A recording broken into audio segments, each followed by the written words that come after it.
Live from WBFF TV in Baltimore, this is breaking news. And some breaking news in Baltimore County this evening. A shooting in the Sky Zone in Timonium. Take a listen to this police dispatch just into our newsroom. I need more units here to help me control some witnesses. Sure, you got people coming out the back door, so we need to get off. Okay, there's an officer out back now. Myself and 714 are clearing the building right now. Maxine Stryker is live from the scene. Maxine, a scary night for people around. A lot of parents and children in fear after the shooting here at the Sky Zone Indoor Trampoline Park here in Timonium tonight. We're just off of West Aylesbury Road, which is off of York Road. And we have just learned a possible suspect has been detained after a person was shot here. That call, you just heard it, came in around 7 o'clock for a person shot. Police say the shooting occurred here in the lobby. One person, they say an adult male, was taken to the hospital in serious condition with multiple gunshot wounds to the torso. Police say the person detained was detained somewhere off site, not here at the indoor trampoline park. They also would not share the ages of the victim or the person detained or where the suspect was from. You can see there's still several police here tonight and still people coming in and out of Sky Zone. A lot of people being questioned in there and parents waiting in the parking lot. Take a listen to police moments ago. They just gave us an update. Upon arrival, officers located an adult male suffering from multiple gunshot wounds. That suspect was taken to a local hospital in serious condition. A possible suspect in reference to this incident has been detained, and all attendees who were here during that incident have been reunited with their families. Well, we're told by families, witnesses who have been out here in the parking lot all night that a lot of children were inside. It was a busy Saturday night here. They were expecting an event, a glow event, we're told, to begin at 8 o'clock, but police not saying just how many people were inside at the time of this shooting earlier tonight at 7 o'clock. I spoke with several parents out here waiting for their kids to come out. Some of them were employees here. Others were just inside having fun when the shooting happened. Of course, a very, very scary situation for the kids and the parents to get that call from them that the shooting had occurred here in the lobby. Again, we know that one person is in the hospital with many gunshot wounds to the torso in serious condition tonight. A possible suspect detained, Vince. And we just received a statement from County Executive Johnny Olszewski. He says this incident of gun violence is shocking.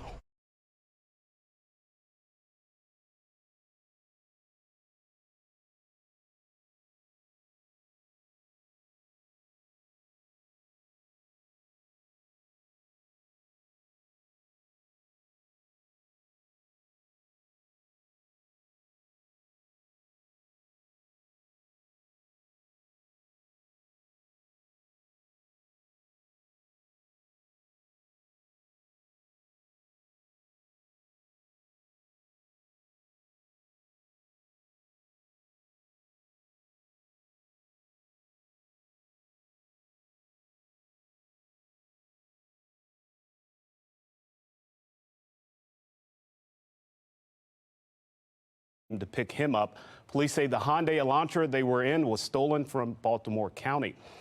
As you just heard, that 11-year-old couldn't be questioned because of the new law.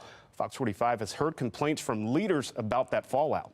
To be honest, I think it's one of the worst pieces of legislation I've ever read, because what it has done is taken the process of holding juveniles accountable away from prosecutors. Those protections have given way to a protection of some people who have committed very heinous crimes, which, yes, that does hamper what we are doing now. It's becoming more and more difficult to hold juveniles accountable. Basically, a lot of things that unfortunately young people find themselves getting involved in, police can no longer take action. And meanwhile, still no arrest of a shooter in the Brooklyn Day mass shooting. Many of the victims were young children. Taylor Stewart has more on how that law may be hindering the investigation. Police have yet to arrest any shooting suspects more than a month since 30 people were shot at the Brooklyn Day block party in South Baltimore. 2 people were killed. Interrogation Act, and I think we're seeing that play out in, unfortunately, the Brooklyn shooting. This week, Baltimore City State Attorney Ivan Bates discussing the challenges of this investigation on WBAL radio. He points to the Child Interrogation Protection Act. The families are deciding not to do it. Attorney Jeremy Eldridge says the law, passed last year, aims to protect young people by prohibiting police from talking to or charging a minor of a criminal offense. That is until their parents are notified and an attorney is consulted. The agency that's become responsible for providing this attorney is the Office of the Public Defender.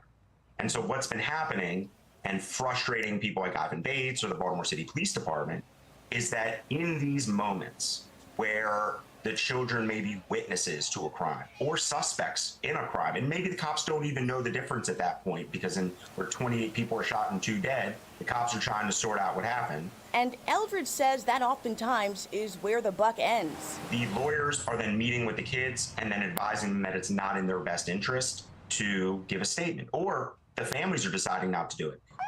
But this is what I don't get.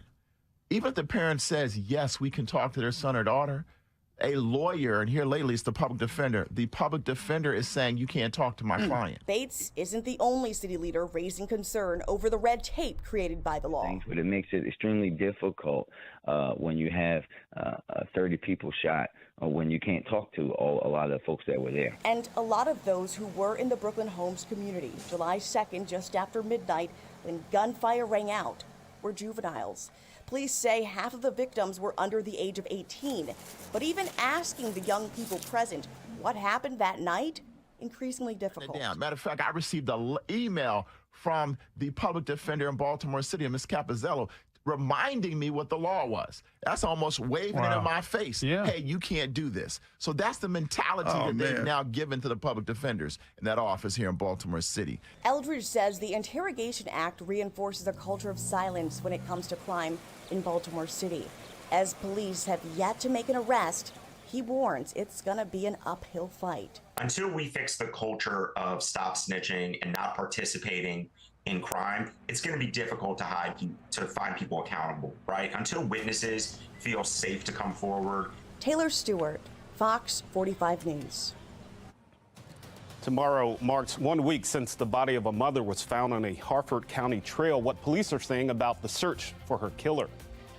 Multiple wildfires continue to rage in Hawaii. What officials are estimating the cost to rebuild will be as authorities reveal why warning sirens weren't activated. Fox 45 News, winner of 16 2022 Regional Emmy Awards, more than all other Baltimore news stations combined.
Well, it's a good night to be a Ravens fan. You're looking at live pictures from M&T Bank Stadium. The Ravens just clinched their 24th straight preseason win.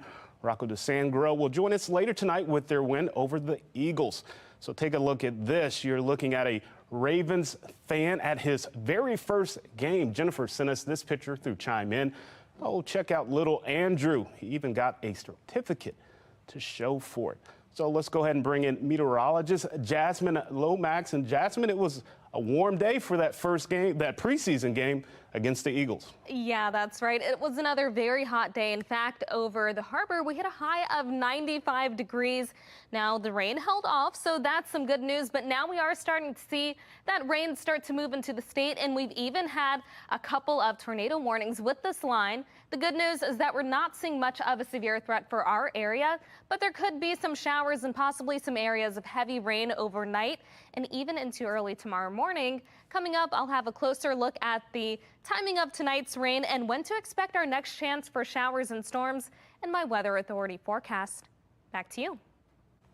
All right, Jasmine, thank you. A free camp providing a judgment-free zone for kids with limb differences. Coming up, we take you to Camp Open Arms. And signs of hope are popping up around Maryland, but who's behind them?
Well, a free camp for kids with limb differences returns to Maryland for its 9th year. Photojournalist Brandon Dobbs gives us a closer look at Camp Open Arms. Hi, I'm Anna. Welcome to Camp Open Arms. On your mark, get set, go. Oh, it's a good one. The first day may be a little stressing because they're all new people, but then the second day you start making friends, you start talking to people. And I feel like this is just a very, very interactive camp. Very useful, very warm. It makes me feel included since at other camps, some people don't want to be partners with me. I didn't get glasses. Whoa, we have glasses on. I think you can talk to beautiful Boston fans. You can explore what they're going to do after school. Yeah. And then you can pretty much play with them right over there. I think in this year's camp is probably the sand because it's kind of like slippery. It's like artificial snow. I want all the blasters in a pile in the middle. Camp Open Arms, the name itself generated from the idea that these children may be missing a limb, but we're still very welcoming. And the rest of the population, all of us as human beings, should be welcoming of all individuals, whether or not they have a limb difference. Everyone has been really nice to me, and it's making me really happy. It's actually just a branch. I routinely noticed that there were times that I was unable to do an operation to try and improve their appearance or the function of the limb difference, and recognize that several of these children, unfortunately, were getting made fun of, getting bullied, and I wanted to give back to this community and provide an opportunity for them. Come on. There you go. I told you could do it. I think it's a privilege. Not everybody gets to be in this type of camp, and it is where you can meet other people who are the same as you, and you don't have to be scared anymore. Bye! Oh my God, how can you not love that? Camp Open Arms is supported by donations and grants from both the University of Maryland's Children's Hospital and the University of Maryland Department of Orthopedics. For more information, you can head to our website, foxbaltimore.com. Fox 45 News is live on the scene of breaking news in Baltimore County, where gunfire erupted. We'll go back outside the Sky Zone in Timonium with more. And we continue to follow a crime that's shocked the Harford County community. Who killed Rachel Morin, the mother found dead on a popular trail? GOP presidential hopefuls heading to the Iowa State Fair to campaign. What former President Trump told supporters about his current legal battles. And we're getting ready for another hot day tomorrow as the weekend ends. Highs will be in the low 90s, but after that, lower temperatures and rain. I'll let you know what to expect as we head into the work week in my full forecast.